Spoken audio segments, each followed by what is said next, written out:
E aí, M3, meus aconselhados preferidos do coração. O negócio é o seguinte: quarentena tá aí, sei que tá chato, sei que é complicado estudar assim, né? Mas faz parte, é um momento que a gente tá vivendo. E vamos fazer de tudo para que facilite. O senhor tá aqui se esforçando, tentando fazer vídeo. Não sou youtuber, mas prometo fazer o possível para facilitar a vida de vocês e a minha também, né? E a da escola, principalmente. Vamos ao que interessa. Hoje a gente tem que falar sobre geometria analítica, que é o que a M3 está vendo, é o que vocês estão vendo, né? Bom, a geometria analítica a gente já falou sobre diversas coisas e eu vou retomá-las com vocês agora. Primeiro, a distância entre dois pontos. Entendemos como funciona. O que é uma distância entre dois pontos? A distância entre dois pontos sempre vai ser calculada através do Pitágoras, né? Porque a distância entre dois pontos, a menor distância entre dois pontos, é uma reta. E essa reta é consequência de dois pontos em x, dois pontos em y. Essa diagonal, essa hipotenusa, é a famosa distância entre dois pontos. Ou seja, por isso a gente usa aquela fórmula em que o que a gente quer descobrir é igual a raiz quadrada da variação de x ao quadrado mais a variação de y ao quadrado. Faz sentido? Tenho certeza que sim, isso já é um conceito que a gente tem definido em sala de aula ainda antes da quarentena, né? Vamos ao próximo ponto, que é o ponto médio e baricentro. Bom, o ponto médio entre dois pontos, entender quem está no meio, o ponto médio é a média dos pontos. Então não tem muita dificuldade também. É a variação de x dividido por 2, a variação de y dividido por 2 também, uma média entre os dois, né? Sem muito mistério.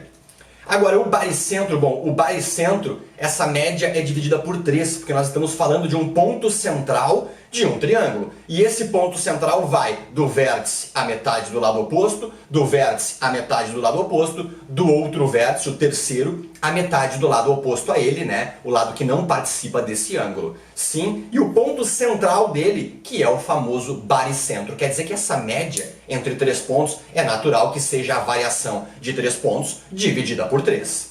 Sim ou não? Sim, né? Dando sequência.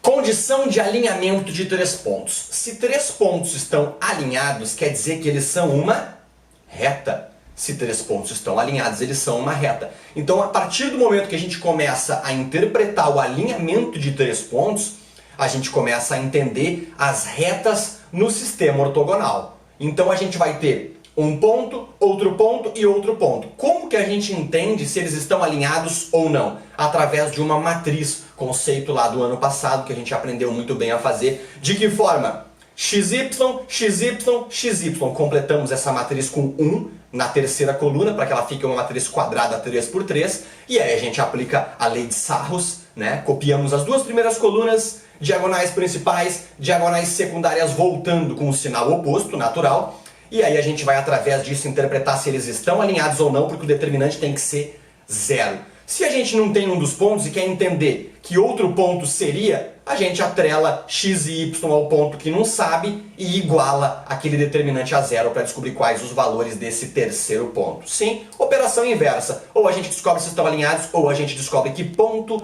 teria que ser para que houvesse esse alinhamento. Até aqui acho que tudo dominado, isso também foi falado em sala de aula.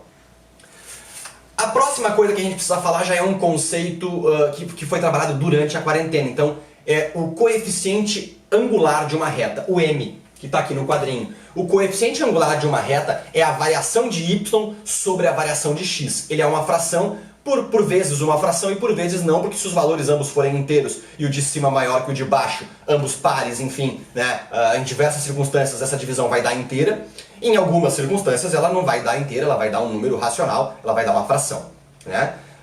E o coeficiente angular é fundamental. O coeficiente angular em uma reta está sempre atrelado a x, atrelado a y está o coeficiente linear, mas esse um pouco menos importante e fundamental do que o m, valor de coeficiente angular, que a gente vai usar sempre e principalmente para os nossos próximos conceitos. Esses sim fundamentais no vídeo. Esses sim, fundamentais que vocês prestem atenção, que vocês estudem, leiam, assistam mais videoaulas, assistam videoaulas de resolução de exercícios, né? Esse vídeo ele é um apanhado geral, ele é para que nós entendamos, enfim, os conceitos, mas a aplicação, ela deve acontecer em cima dos exercícios do livro, e para isso vocês podem enviar e-mail solicitando ajuda ou assistir diversas videoaulas com resolução de exercícios. As equações da reta. Bom, toda reta tem uma equação e essa equação tem que ser satisfeita pelos todos os pontos que participam dessa reta. Faz sentido? Temos uma reta, se temos um alinhamento de 3 pontos, temos uma reta. O que significa isso? Que a equação da reta satisfaz esses 3 pontos, na verdade satisfaz todos os pontos que participam dela. Quer dizer, o que é satisfazer? Satisfazer é zerar, né? Quando a gente substitui o x pelo valor da abscissa, quando a gente substitui o y pelo valor da ordenada, essa equação tem que zerar, por isso ela é a equação da reta. Lembrados desse conceito de ordenada vertical, abscissa horizontal. Abscissa x, a gente pode pensar sempre em abscissa, né? É mais difícil de falar, mas atrela o abscissa ao x e a ordenada ao y sempre. As equações da reta têm diferentes modelos e tipos. A equação geral da reta, a fundamental, é essa, com essa fórmula que a gente sabe e que diz que y menos y0 é igual a m, que é o nosso coeficiente angular, que a gente já aprendeu a descobrir que é a variação de y sobre a variação de x, né?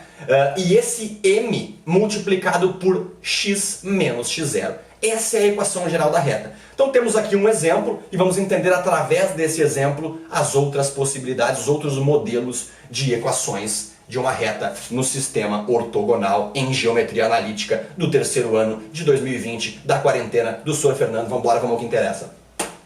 Temos o ponto 1 e menos 4, o ponto A. E temos também que o coeficiente angular dessa reta é 2. Isso é um problema que nos foi dado, e nós precisamos interpretar. Qual a equação dessa reta? Bom, y menos y0. y0 no nosso caso, 4. Isso é igual coeficiente angular 2, que multiplica x menos x0. Menos x0 menos menos 1, mais 1. Bom, vamos ao que interessa. Y menos 4. 2 vezes x, 2x. 2 vezes 2, 2. Quando a gente troca as coisas de lado, então, levando tudo para lá, 2x menos y trocou de lado, 4 trocou de lado, era menos 4, virou 4. 4 mais 2, 6. Temos que a equação geral da reta é 2x menos y mais 6. Todos os pontos que fazem parte dessa reta têm que satisfazê-la. De que forma? Quando eu atribuo menos 1 a x, 2 vezes menos 1, menos 2. Quando eu atribuo 4 a y, menos 4. Menos 2 menos 4, menos 6. Menos 6 mais 6, 0. Quer dizer, essa é a equação da reta. Esse ponto é satisfeito através dessa equação. Sim ou não? Tenho certeza que sim. Agora vamos à equação reduzida. Lembrando que isso são exemplos básicos e mínimos. A gente precisa de mais